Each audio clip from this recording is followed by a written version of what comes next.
Sumqayıt maşın bazarının sahibi kimi tanınan Davud Tarverdiyev ilə bacısı Səbinə İsmailov arasında illərdir davam edən varislik və miras bölgüsü ilə bağlı qalmaqal yenidən məhkəmə müstəvisində davam edir. Qeyd edək ki, məsələ ilə bağlı daha əvvəl də tərəfimizdən video sujeti hazırlanaraq ictimaiyyətə təqdim olunmuşdu. Səbinə İsmailova iddia edir ki, atası Sabir Tarverdiyev sağlığında ona əmlakda payçı edib və bu hüququn tanınmasını tələb edir. Atam rəhmətə gedəndən sonra Davud Tarverdiyev qardaşım, el arasında zar deyirlər ona. Mənə bu obyekti verib ki, işlədərsən. Bir neçə illərlə mən işlətdim və son illərdəki bizim problemlərimiz yaranıb, ki, məhkəmə ilə bağlı. Qardaşım gecə ilə bu qapını bağlayıb, burada mənim əşyalarım var. Hal-hazırda heç nə açdırmamışam qapını, nə geri gələndə müraciət eləyə bilərəm, şikayət eləyə bilərəm. Mənim içəridə əşyalarım var.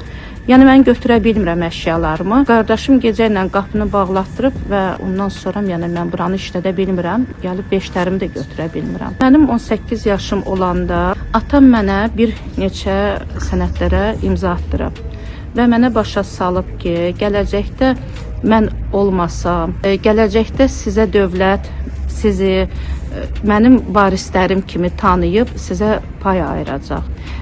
Belə də başa salmış ki, problem olsa belə, yəni dövlət var, qanun var. Ölənə yaxın da atam dedi ki, narahat idi ki, Müşfiq qardaşımdan narahat idi ki, Müşfiqə kimlərsə qol çəkdirər, imza atdırar. Bizim ağlımıza gəlməzdi ki, Davudun özü eləyər, yəni mənim qardaşım eləyər bunu. Hətta narahat idi, bizə tapşırdı ki, məhkəmədən qorxmayın, dövlət var, qanun var. Yəni belə bir şeylər bizə başa salmışdı. Videolar, kadrlar var, bəli. Yəni mən ailə qurandan sonra da mənim qaynatama başa salmışdı ki, bəs bunlar payçılardır. Hətta mənim yoldaşımın ad günü gətirmişdi. Atam həmən vaxtlarda bankdan böyük miqdarda pul götürürdü. Nə imza attırıb ki, mənim razılığım olmalı idi.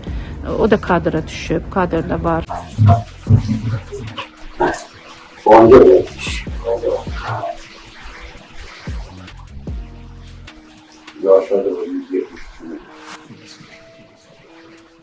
Bol sekçi lazımsın. Su da götürüp bunlar hamısı bol taşları bol senin alıyor. Anladın. Yara deyip nakler üstünü koysun. Sana. Bunlar rahatsız. Bir adım söylüyor.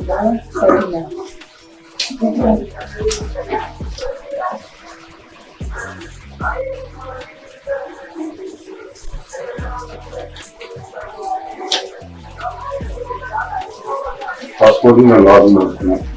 Doktor işte.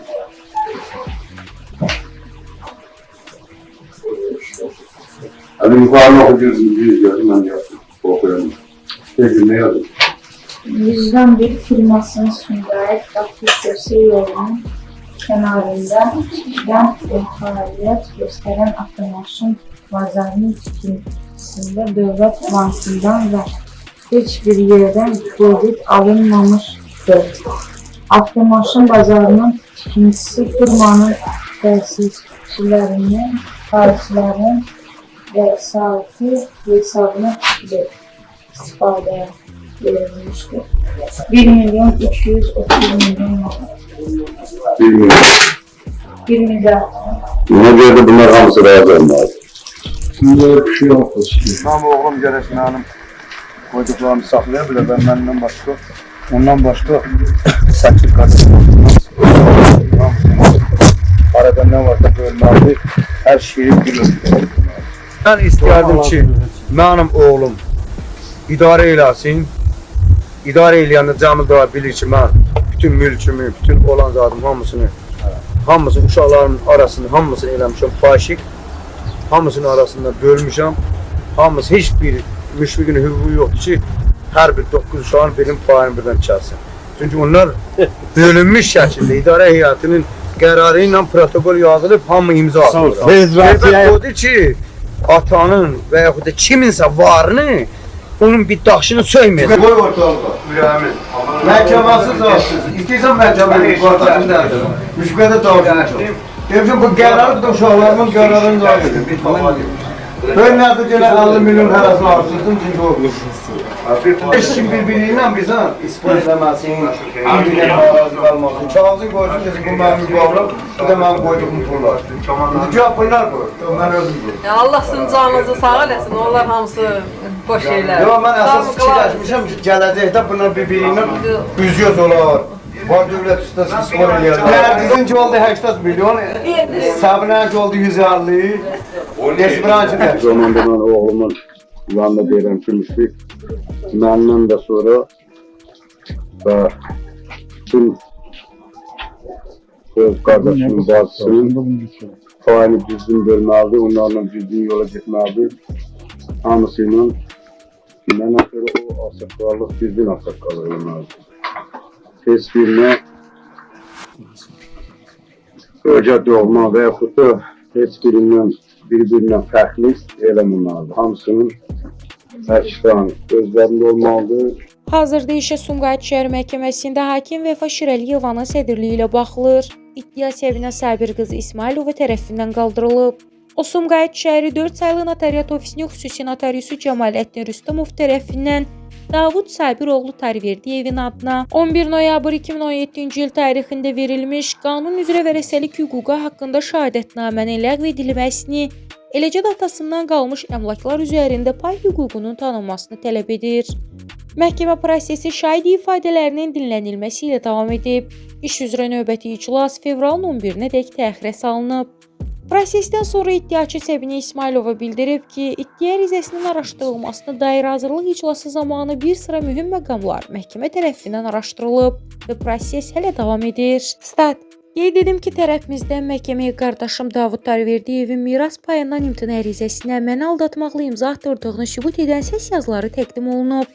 Həmin səs yazılarında Davud Tarverdiyev "Əcəb edib belə etmişəm", digər bir hissəsində isə "Belə etdim ki, sənədlərin arxasınca bir adam getsin" deyərək etdiyi əməli etiraf edir. Bu da imtina ərizəsinin mənim iradəmə zidd şəkildə tərtib edildiyini göstərir. Yanvarın 27-sində keçirilən məhkəmədə həmin səslərin Davud Tarverdiyevə aid olub-olmadığı soruşulduqda konkret cavab verilmədiyindən səslərin mütəxəssis tərəfindən araşdırılması üçün ekspertiza keçirilməsi barədə vəkilim tərəfindən vəsait verilib.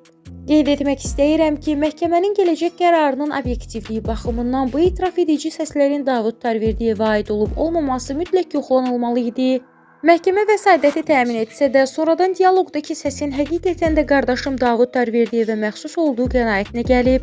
Biz ümid edirik ki, məhkəmə bu məsələyə ciddi yanaşaraq düzgün qərar verəcək. Çünki qardaşımla danışıqlarımız zamanı o mənə tez-tez heç nə edə bilməyəcəyimi, məhkəməyə versəm belə istənilən vasitə ilə orada da istədiyini edəcəyini deyirdi. Eyni zamanda bildirirəm ki, Davud Tarverdiyev Sumqayıt şəhər məhkəməsində olan mülki işə təsir göstərmək üçün Cəmaləddin Rüstəmovla əlbir olaraq yalandan həyat yoldaşımın 4 saylı Sumqayıt şəhər notariusunun qarşısında xuliqanlıq etməsi barədə polisə məlumat verib. Polis isə faktla bağlı inzibati protokol tərtib edərək məhkəməyə göndərib. Lakin məhkəmə araşdırması zamanı 4 saylı notariusun əməkdaşlarının prosesdə yalan ifadə verdiyi bildirilib. Həyat yoldaşımın təqsiri sübuta yetirilmədiyindən və şahidlərin yalan ifadə verməsi əsas götürülərək inzibati icraata xitam verilib.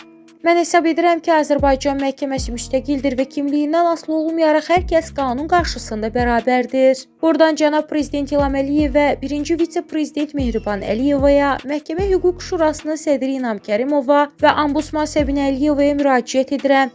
Xahiş edirəm, bu işin obyektiv baxılması üçün nəzarətə götürülməsinə və pozulmuş hüquqlarımın bərpasına kömək edəsiniz. Statın sonu. Qeyd edək ki, Sumqayıt şəhəri 4 saylı notariat ofisinin xüsusi notariusu Cəmaləddin Rüstəmovla bağlı bu ilk belə şikayət deyil. Vətəndaşların notariatda bağlanan sənədlərin ədalətini şübhə etməsi hüquqi sistemə inamın zədələnməsi deməkdir. Belə hallarda məsul şəxslərin fəaliyyəti aidiyyəti qurumlar tərəfindən ciddi şəkildə araşdırılmalı, bütün prosedurların qanuna uyğun icra olunub-olunmadığına aydınlıq gətirilməlidir. Sonda kanal olaraq onu da bildirək ki, səsləndirilən fikirlərə görə heç bir məsuliyyət daşımırıq və qarşı tərəfin də mövqeyini işıqlandırmağa hazırıq.